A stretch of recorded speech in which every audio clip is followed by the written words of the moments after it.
निगरान वफाकी वज़ीर ख़जाना डॉक्टर शमशाद अख्तर ने समुंदर पार पाकिस्तानी की जानिब से कानूनी ज़राए से तरसेलात ज़र भेजने के लिए स्कीम्स का ऐलान किया और बताया कि हुकूमत ने 80 अरब रुपए की मंजूरी दी ताकि कानूनी ज़राए से तरसेलात ज़र भेजने वालों की हौसला अफजाई की जा सके। पहली स्कीम के तहत $100 से ऊपर तरसेलात ज़र भेजने वाले उसको बगैर किसी फीस के वसूल कर सकेंगे।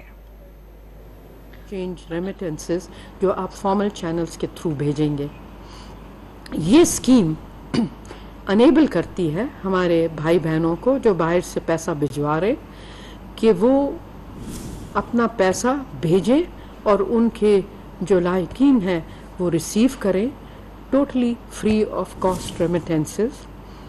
और ये एलिजिबल जो ट्रांजैक्शंस हैं वो $100 के लगभग और उसके ऊपर के लिए ये दी जाती है फैसिलिटी। और ये स्कीम 1985 से चल रही है। इस स्कीम के तहत कम से कम 20 सऊदी रियाल हम पे करते हैं पार्टिसिपेटिंग बैंक्स को फॉर चैनलाइजिंग होम रेमिटेंसेस।